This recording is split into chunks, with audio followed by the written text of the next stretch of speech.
Welcome to another edition of Business Talk right here on businesstech.co.za, where we bring you the big ideas and the sharpest mind shaping South Africa's future. And today we're discussing a topic that affects every single one of us, not just how long we live, but how well we live.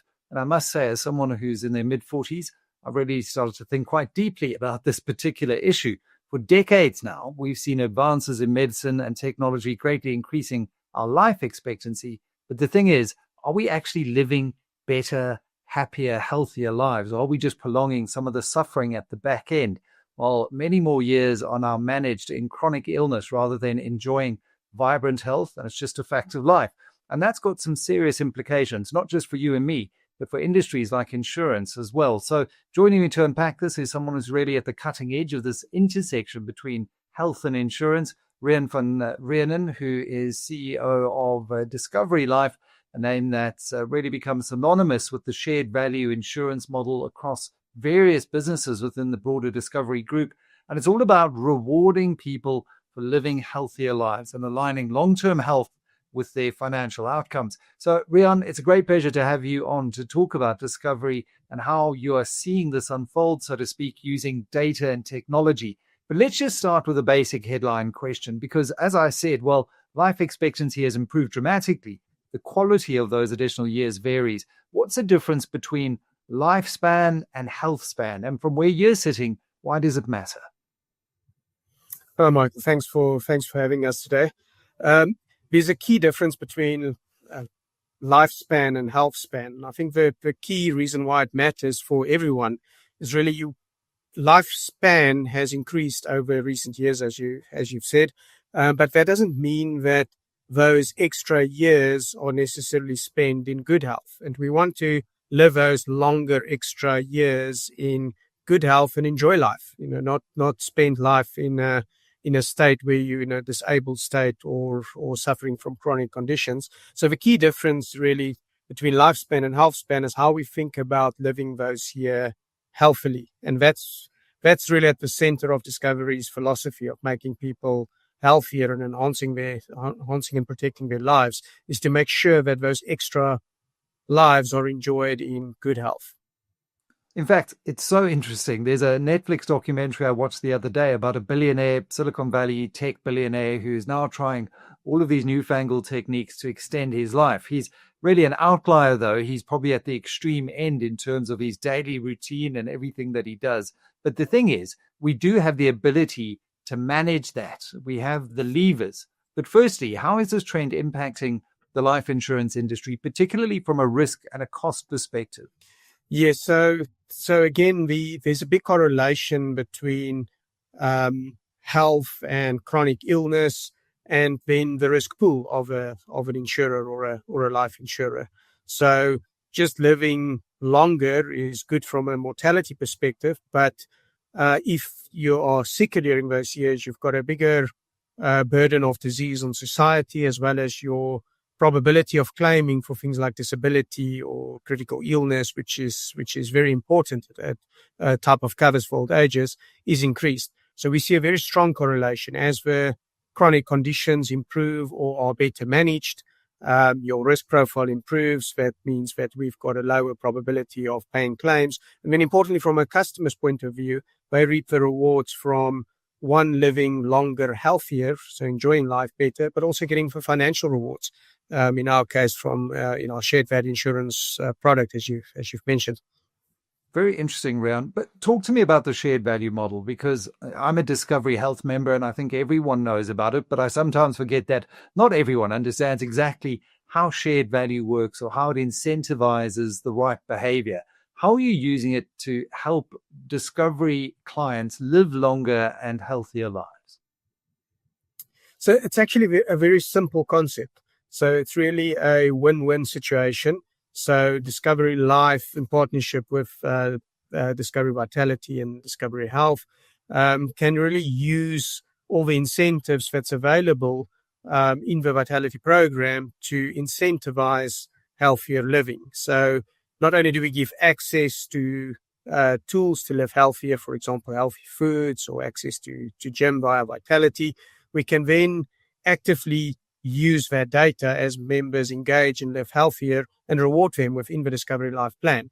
And how it works, as your engagement in Vitality increases and you achieve a higher level, and we can also consider claims experience within the medical scheme environment. That's a proxy for risk.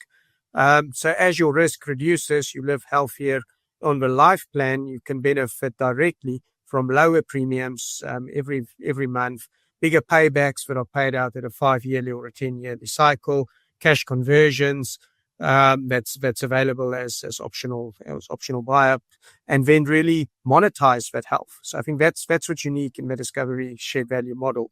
Not only do we incentivize and help you to live healthier, we can monetize that and give very good financial rewards for that. And then it's a win-win, really. So from our side, we pay less claims. From a customer's point of view, they have better benefits at a lower premium.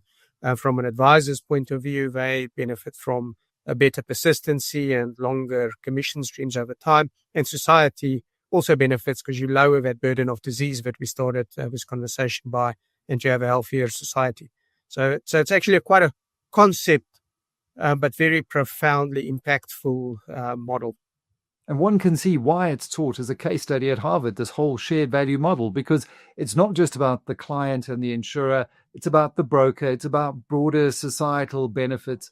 It really is holistic when we talk about shared value. And I've got to say, life insurance doesn't come cheaply nowadays. So if you can find a way, as you acquire assets, have children, grow a family, to become more aware of your responsibilities and to live healthier, why not benefit from lower premiums at the same time? I think I'd want to chat about this at the end of the interview, Riaan, because as I say, the proof really is in the pudding, though. So what tangible evidence or data do you have to show that the shared value model is actually moving the needle on healthier outcomes? Because I know Discovery is all about using data to make better data-driven decisions. No, that's a good question. So the shared value model really started early on in Discovery's product cycle. But at the end of this year, Discovery is 25 years old. So we've got more than 20 years of data that we've collected over time. And to give you some of those data points or statistics, over the lifetime of this shared value product, we've paid out more than 13 billion rand in terms of payback benefits back to customers in cash. So that's a phenomenal amount. Annually, clients benefit from approximately 2 billion rand of lower premiums compared to what it would have been without the shared value or integration discounts. And then we see significantly improved claims experience on our side. So one statistic, if you look at almost the extreme, in an extreme case, we found that people that maintain the highest level of engagement and healthy living over time, so kind of a diamond vitality status, kind of forever. They see more than a 50% reduction in mortality claims experience. So living longer and importantly healthier. So again, it shows that those exactly what we spoke about, that win-win virtuous cycle. We pay out a lot in paybacks, but happily doing so because we benefit on the other side from a healthier risk pool. So those are just some of the recent statistics. Well, when you listen to those stats, it still boggles the mind that we've got the data, we've got the evidence over such an extended period of time. And if you're not making those lifestyle tweaks, then really the blame rests squarely on your own shoulders.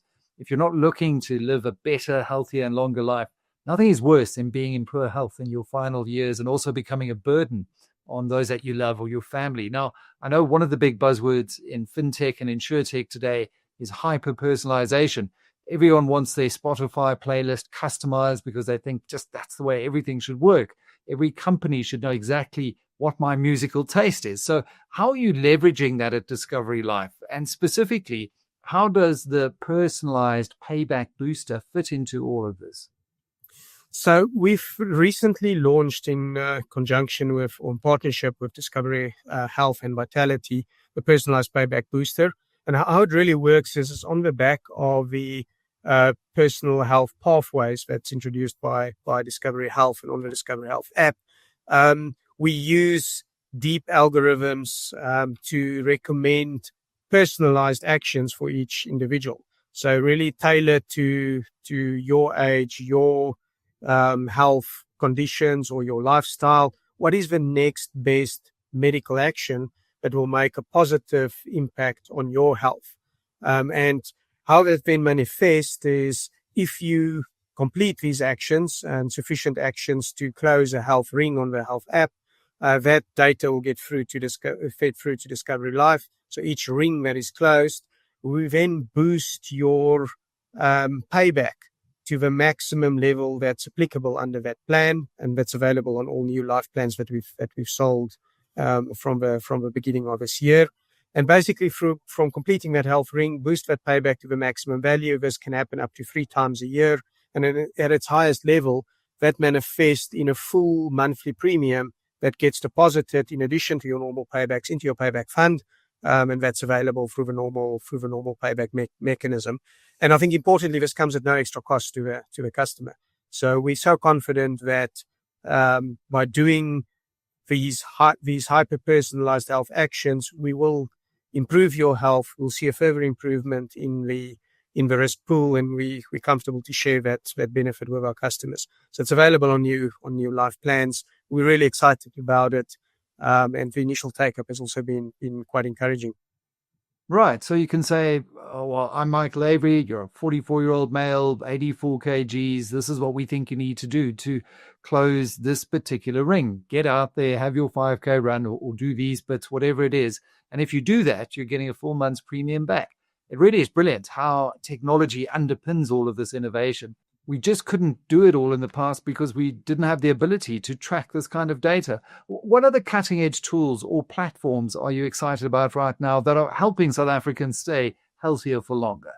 Yeah, so it's definitely underpinned by an enhancement in technology. So AI in the models and machine learning is at play. Without that, we wouldn't have been able to deeply personalize these recommendations.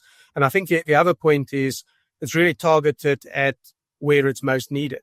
So your highly engaged Diamond Vitality members, they're doing the right things in the main already. Where these actions are really impactful is people who's not engaging yet. So I think that's also where the technology coming in to nudge you into that direction. We're also using technology in the Vitality program, again, that you get rewarded for in Discovery Life.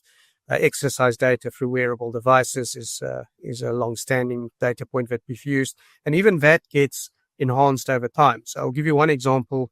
We've recently done a lot of research and analysis on just using the data at a more granular level. So VO2 max is one of those data points which shows a lot of potential that can be used in future for things like underwriting or better risk rating or even rewards in this wellness program. So we constantly looking for new ways to use technology at the benefit of our customers. Riaan, if you're watching today and maybe you haven't been thinking all that hard about your long-term health and financial well-being because you're in good health, maybe you're in your 20s or 30s, but what's your advice for beginning that journey with Discovery Life? Because often it can feel a little bit daunting, a little overwhelming. We suffer from this paralysis by analysis and we think, oh, that's just too difficult. What's your advice? I think that's really the beauty of embarking upon a journey like this. So in conjunction with the Vitality program that guides individuals on a journey of a healthy lifestyle, it gives access to enable us to live healthier. And I've seen many anecdotes of people that started to engage and just say, wow, this has really transformed my life. I'm living a healthier, happier life. And I'm getting rewarded for it financially. So again, that win-win. So I guess my advice would be embark upon this journey, use all the tools available that's in Vitality and in the nudges through the Discovery Life plan. You will get rewarded for living healthier, and in all likelihood, you'll live a longer, healthier, happier life. I mean, it's really as simple as that. And you actually can't put a financial value on that. Your health is the most important thing. And sadly, you only realize that when it's too late, when it's taken away and you wish you had done the right thing. I think the best thing to do, as you said, is to start engaging. Riaan, thank you very much. That's a wrap for this edition of Business Talk on Business Tech. Great chatting to you as CEO of Discovery Life about how you're evolving, not just to protect us, but to actively improve our health and lives over the long term. Until next time, I'm Michael Avery. Thanks for listening to Business Talk on Business Tech.